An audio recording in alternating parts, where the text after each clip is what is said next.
श्री स्वामी समर्थ.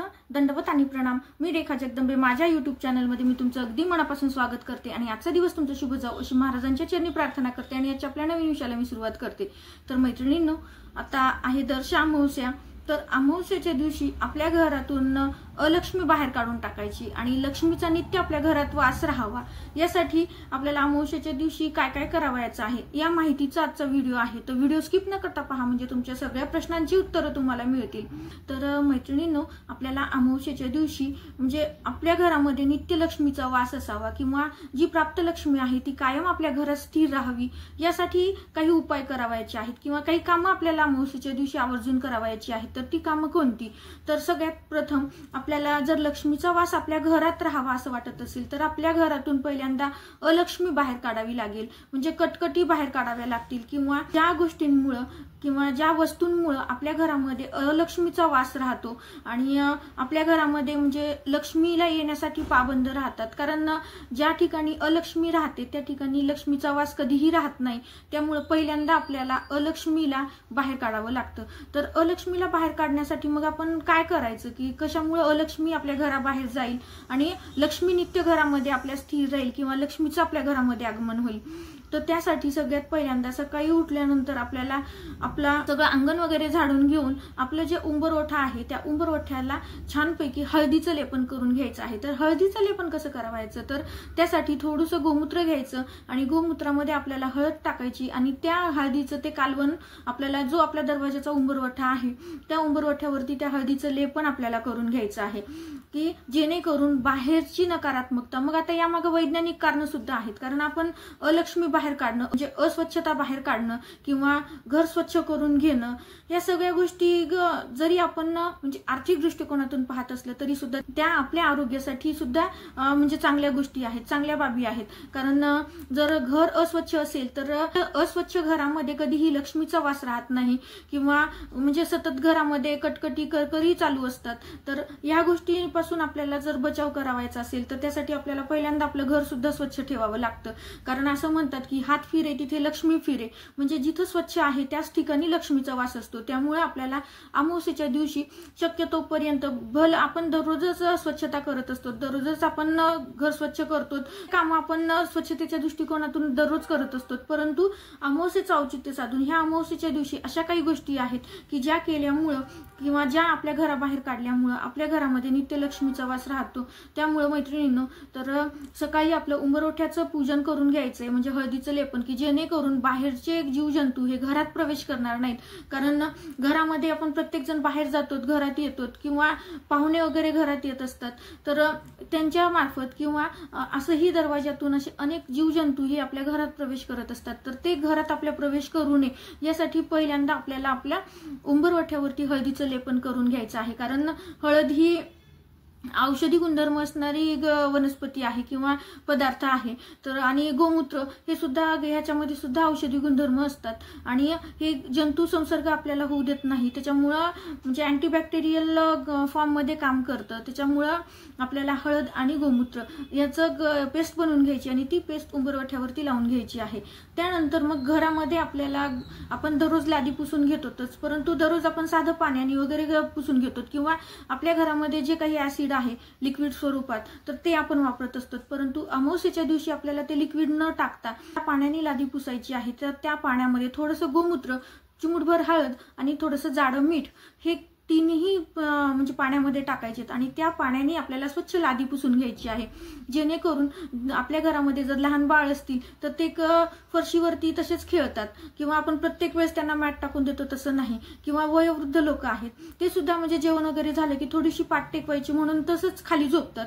तर अशा वेळेस त्या कुणाला पण म्हणजे बॅक्टेरियल इन्फेक्शन किंवा कुठलंही सूक्ष्म जंतूचा संसर्ग होऊ नये यासाठी आपल्याला काळजी घ्यायची आहे की आपण ज्यामध्ये आपण त्या पाण्यामध्ये मीठ, हळद किंवा गोमूत्र तिन्हीचं मिश्रण जर त्याच्यात टाकलेलं असेल किंवा ह्या तिन्ही वस्तू त्याच्यात टाकलेल्या असतील तर निश्चितच आपल्या घरातले सूक्ष्म जंतूंचा नाश होतो. परिणामी वातावरणही आपल्या घरात शुद्ध राहतं. म्हणजे ज्या घरामध्ये जंतू संसर्गच नाही त्या घरामध्ये वातावरण तर शुद्ध राहतच, त्यासोबत त्या घरातील लोकांचं आरोग्य सुद्धा चांगलं राहतं। मग आपल्याला आपल्या घरातून अलक्ष्मी बाहेर काढायची, त्यामुळे स्वच्छता आपल्या घरात असायला हवी, कारण जिथं स्वच्छता आहे त्याच ठिकाणी लक्ष्मीचा वास असतो आणि ज्या ठिकाणी स्वच्छता नाही त्या घरामध्ये अलक्ष्मीचा वास असतो। म्हणजे अलक्ष्मी ही लक्ष्मीची बहीणच आहे। म्हणजे अलक्ष्मी म्हणजे पैशाची चणचण भासणं, घरात कटकटी होणं, याला थोडक्यात आपण अलक्ष्मी म्हणू शकतो। तर ह्या अलक्ष्मीला आपल्याला बाहेर काढून टाकायचं आहे।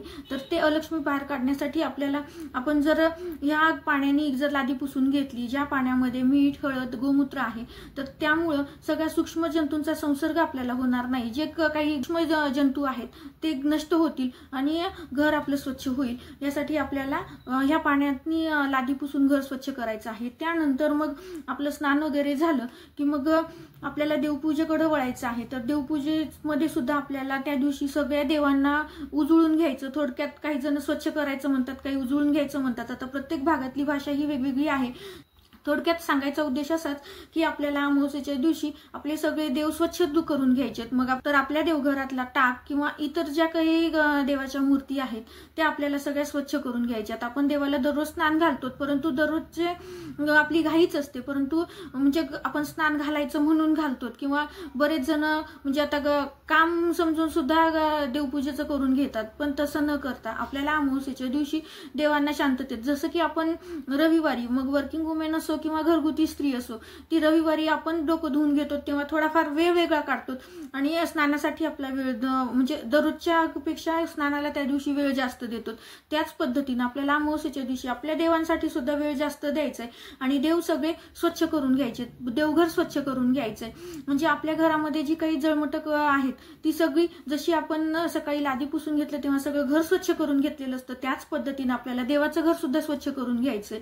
भले आपण दररोज देवाला स्नान घालतो आणि देवपाठावरती बसवतो किंवा देवघरात बसवतो, पण त्या दिवशी तसं न करता सगळे देव बाहेर काढून सगळं देवघर आपल्याला स्वच्छ पुसून घ्यायचंय, स्वच्छ झाडून घ्यायचंय आणि त्यानंतर देवांना सुद्धा आपल्याला स्वच्छ करून घ्यायचंय। मग काही जण पितांबरी लावत असतील तर काही जण बेसनचं पेस्ट करून ते सुद्धा लावतात। मग आता तुम्ही ज्या पद्धतीने देव स्वच्छ करतो त्या पद्धतीने तुम्हाला देव सुद्धा स्वच्छ करून घ्यायचे, की जेणेकरून देवघरामध्ये सुद्धा आपल्या काही म्हणजे कचरा किंवा घाण राहणार नाही किंवा जाळ्या वगैरे राहणार नाहीत, याची सुद्धा आपल्याला काळजी घ्यायची आहे।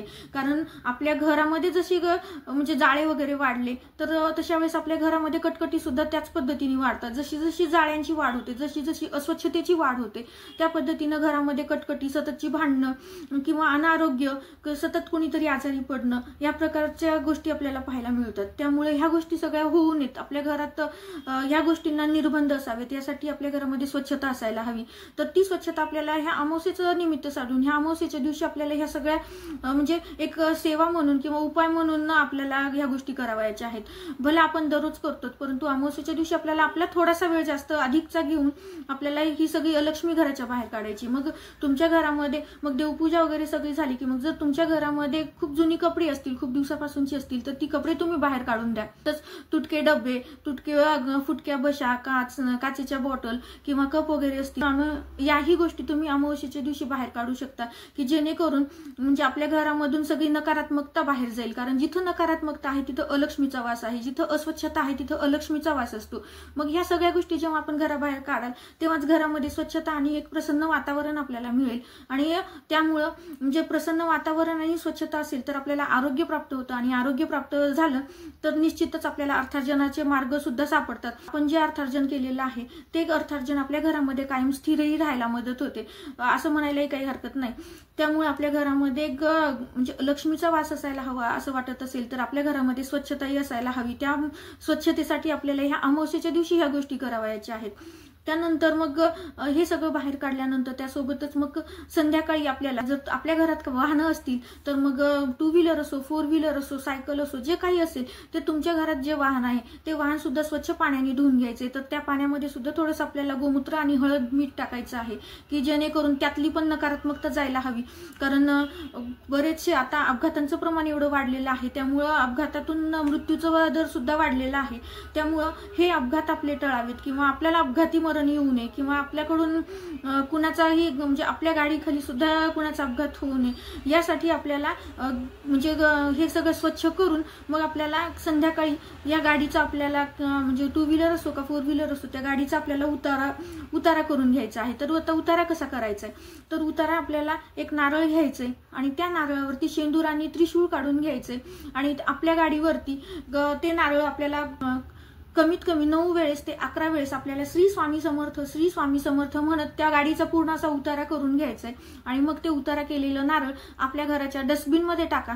कारण बरेच जण हे 3 रस्त्यावर किंवा रस्त्याच्या कडेला टाकतात, परंतु आपलं नारळ ओलांडून कुणाचाही घातपात होऊ नये किंवा कुणालाही इजा पोहोचू नये त्यासाठी आपण हे रस्त्यावर न टाकता आपण आपल्या डस्टबिन मध्ये आणि जवळ जर तुमच्या कचराकुंडी असेल तर तुम्ही तिथं नेऊन टाकलं तरीही चालतं, पण रस्त्यावर असं टाकायचं नाही की जेणेकरून आपल्यामुळे कुणाला त्रास होणार नाही। याही गोष्टीची आपल्याला काळजी घ्यायची आहे, कारण आपलं चांगलं व्हावं पण आपल्या चांगलं होण्यामागं दुसरं कुणाचं वाईट व्हावं हा उद्देश नसावा किंवा आपण नकळत केलेल्या कृतीतून सुद्धा कुणाचंही वाईट होऊ नये या गोष्टीचा विचार करून ते नारळ आपण रस्त्यावर न फेकून देता आपल्याला घराच्याच कचराकुंडीमध्ये किंवा बाहेर जर कचराकुंडी असेल कॉमन तर अशा कचराकुंडीमध्ये टाकून द्या आणि मग घरामध्ये येऊन हातपाय धुवून महाराजांना मुजरा करा आणि महाराजांना विनंती करा की माझ्या या गाडीला कधीही अपघात होऊ नये, मला सुद्धा अपघातातून काही होऊ नये किंवा माझ्या गाडीमुळे इतरांनाही कोणाला इजा पोहोचू नये म्हणून महाराजांना मुजरा करून विनंती करायची। आणि त्यानंतर मग जर तुमच्या घरामध्ये जर सतत कुणी आजारी राहत असेल किंवा सतत मग आता घरामध्ये वयोवृद्ध लोक असतील आणि सततचा आजारपण असेल किंवा एखाद्या लेकराला घरामध्ये सतत आजारपण लागत असेल किंवा सतत आजारी पडत असेल तर अशा वेळेस त्या आजारी व्यक्तीचा मग ते लहान मुलं असो का वयोवृद्ध असो मग घरातली कोणीही व्यक्ती असो जी सतत आजारी पडते त्या व्यक्तीवरून सुद्धा आपल्याला असा ज्या पद्धतीने आपण गाडीचा उतारा केलेला आहे त्याच पद्धतीने आपण नारळ घेऊन त्या व्यक्तीचा सुद्धा उतारा करून घ्यायचा आहे। तर पूर्ण डोक्यापासून ते पायापर्यंत आपल्याला नारळ फिरून घ्यायचा आहे। श्री स्वामी समर्थ मंत्र म्हणतच आपल्याला हा नारळ फिरवायचा आहे आणि आपण गाडीसाठी जसा नारळ वापरला की ज्या पद्धतीने नारळावर आपण शेंदूर आणि त्रिशूळ काढून घ्यायचे आणि त्रिशूळ काढून हा उतारा करून घ्यायचा आहे आणि लगेच तो कचरा पेटीत टाकून हातपाय धुवून महाराजांच्या पाया पडायच्यात की आजारापासून त्या व्यक्तीला मुक्तता दे किंवा माझ्या लेकराला बरं कर, सततचा आजार पण माझ्या घरामध्ये नको, त्याला निरोगी बनव म्हणून महाराजांना विनंती करायची आहे। उतारा म्हणजे आपल्याला आपल्यावरचं कुणावरती काही टाकायचंय असा प्रकार नाही, तर आपल्याला हा उतारा करून महाराजांनाच विनंती करायची की माझ्या घरामध्ये सुख समाधान समृद्धी नांदू दे, आरोग्य नांदू दे आणि अलक्ष्मीचा वास कधीही माझ्या घरामध्ये नको, माझ्या घरामध्ये नित्य लक्ष्मीचा वास असू दे म्हणून आपल्याला महाराजांना विनंती करायची आहे।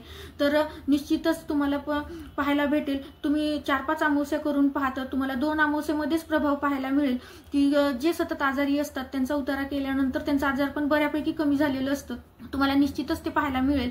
त्यामुळे तुम्ही पहिले विश्वासपूर्वक ह्या गोष्टी करून पहा। नंतरचा उपाय असा की मग संध्याकाळच्या वेळेस आपण जेव्हा दिवा लावतो तेव्हा दिवा लावल्यानंतर आपल्याला हातामध्ये आपल्या उजव्या हातामध्ये पिवळ्या मोहरी घ्यायच्यात, ज्या पिवळ्या मोहरी तुम्हाला केंद्रामध्ये उपलब्ध होतील किंवा किराणा दुकानात उपलब्ध होतील तर पिवळ्या मोहरी घ्यायच्यात आणि त्या पिवळ्या मोहरीवरती आपल्याला 11 वेळेस कालभैरव अष्टक आणि श्रीवल्गा सुक्त हे 11 वेळेस त्याचं पठण करायचं आहे आणि ते पठण झाल्यानंतर मग ज्या मोहरी आपल्या हातात आहेत त्या मोहरी आपल्या घरामध्ये सगळीकडे थोड्या शिंपडायच्यात की जेणेकरून घरातल्या प्रत्येक भागातली घरातल्या कोपऱ्यातली नकारात्मकता ही बाहेर जाईल। कारण कालभैरव अष्टकाच्या पठणानं नित्य घरात पठण तर खूप चांगलं असतं, कारण म्हणजे आपण दररोज संध्याकाळी कालभैरव अष्टक 1 वेळेस जरी म्हटलं तरी खूप चांगलं असतं, कारण त्यामुळे घरातली नकारात्मकता जाते, बाहेर बाधा होत नाही। की कालभैरव अष्टकाच्या पठणानं म्हणजे भूत प्रेत पिशाच बाधा या सगळ्या गोष्टी आपल्यापासून लांब राहतात, त्यामुळे आपल्या घराचं संरक्षण होतं आणि एक संरक्षण कवच आपल्या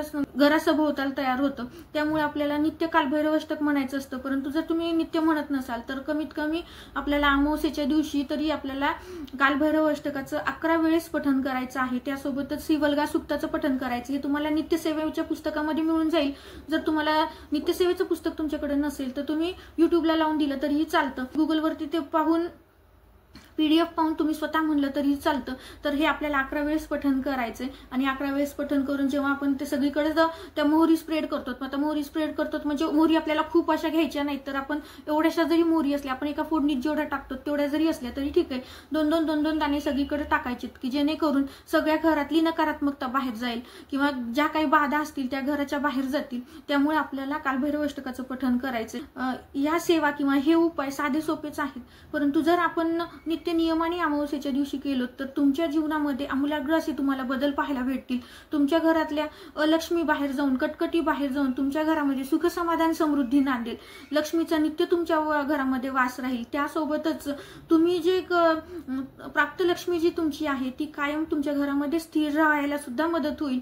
त्यामुळं साधे सोपेच उपाय आहेत. ह्याला म्हणजे आपण स्वच्छता दररोज तर करतोच, परंतु थोडासा म्हणजे 15-20 मिनिट अर्धा तास आपल्याला जास्त देऊन आपल्याला ही कामं करायची आहेत, की जेणेकरून आपल्या घरामध्ये एक तर स्वच्छता पण नांदेल आणि स्वच्छतेसोबत लक्ष्मीचा सुद्धा वास होईल. तर सगळ्या महिलांनी म्हणजे बऱ्याचशा महिला माझ्या करतच असतील, परंतु ज्या काही भगिनी करत नाहीत तर त्यांनी हा व्हिडिओ पाहिल्यानंतर आवर्जून दर अमावस्येला या सेवा कराव्यात किंवा हे उपाय करावेत, की जेणेकरून तुमच्या घरातली अलक्ष्मी बाहेर जाईल आणि नित्य तुमच्या घरामध्ये लक्ष्मीचा वास राहील किंवा तुमच्या घरामधून कटकटी बाहेर जातील आणि नित्य तुमच्या घरामध्ये आरोग्य नांदेल. तर ह्यासाठी हे आपल्याला साधे सोपेच उपाय आहेत, हे करायचे आहेत. दिलेली माहिती साधी सोपीच आहे पण तेवढीच महत्त्वाची आहे, त्यामुळे मला ती तुमच्याशी शेअर करावीशी वाटली. आवडली असेल तर लाईक करा, शेअर करा. आपल्या चॅनलवरती नवीन असाल तर सबस्क्राईब करायला विसरू नका. अशाच एका नवीन व्हिडिओसोबत, अशाच एका नवीन माहितीसोबत पुन्हा भेटूया. श्री स्वामी समर्थ. दंडवत आणि प्रणाम.